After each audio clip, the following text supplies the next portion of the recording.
मुर्शिद दाई की सिवा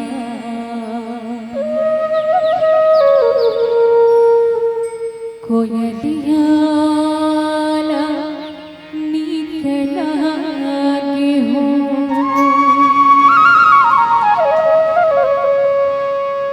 मुर्शिद दाई की सिवा कोयलिया निकला के हो मुर्शिद दाई की सिवा कोयलिया निकला गिरा मुर्शिद दाई की सिवा कोयलिया निकला गिरा मुर्शिद दाई की सिवा कोयलिया निकला गिरा मुर्शिद दाई की सिवा कोयलिया निकला गिरा कोयलिया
जगी जननी जनैया हो मैया दुनिया मनैया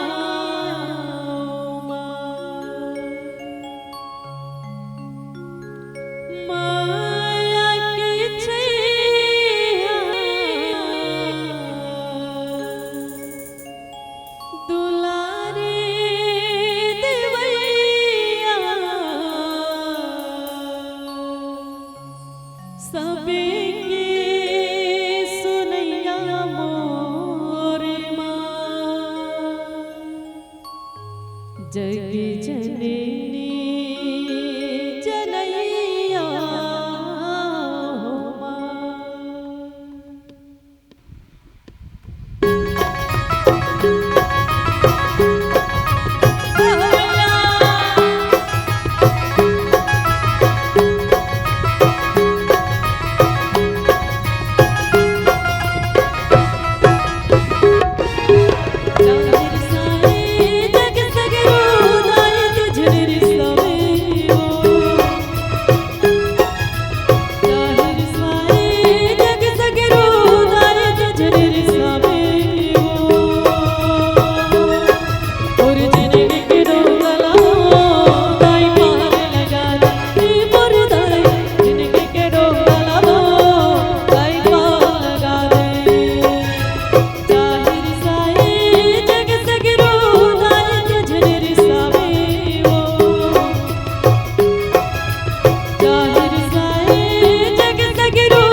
बूढ़ी माई समलाई बमलाई, मैं तो कहाँ दाई वो दाई वो दाई वो। आओ सबके हाथ खुले और दोनों हाथ खोल के माता जी के भजन हरे। तब माता जी बाद में मनाबो पर मोर आगू जत का माता मन बैठे पहले ये मन मान जाए। तो सबसे निवेदन भाई सबके हाथ खुलना चाहिए और दोनों हाथ खोल के मीठी मीठी ताली के साथ बोलिए गंगा मैया की जय। बूढ़ी माई समलाई बमलाई, मैं तो कहाँ दाई वो दाई वो दाई वो। सिरा वाली निद्रा वाली रहना वाली, मैं तो कहाँ दाई वो दाई वो दाई वो। दाई वो माई वो, बूढ़ी माई समलाई बमलाई, मैं तो कहाँ दाई वो दाई वो दाई वो। सिरा वाली निद्रा वाली रहना वाली, मैं तो कहाँ दाई वो दाई वो दाई वो।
मैं तो कहा ये दत्तीपुर वाला मन कहा थे और पिछुड़हर वाला मन आप मन लगे है ना भाई। चलो सबसे निवेदन, आपसे भी निवेदन, मैं तो कहा मैं तो कहा। चलो सबके दोनों हाथ खुलना चाहिए। निवेदन पूरा पांडाल अपन दोनों हाथ खोल के निवेदन, सबके दोनों हाथ खुले। भाई भगवान के दरबार में बैठे हैं, बस दो पंक्ति, सबके दोनों हाथ खुले और मीठे मीठे तैली के साथ। बूढ़ी माई समलाई बमलाई, मैं तो कहाँ दाई वो दाई वो दाई वो। सिरा वाली रेंगा वाली, मैं तो कहाँ दाई वो दाई वो दाई वो।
सितलावो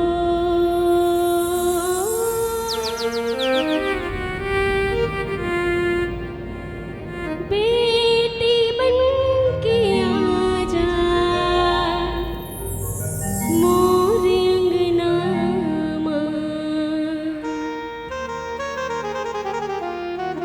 खुदाई सितलावो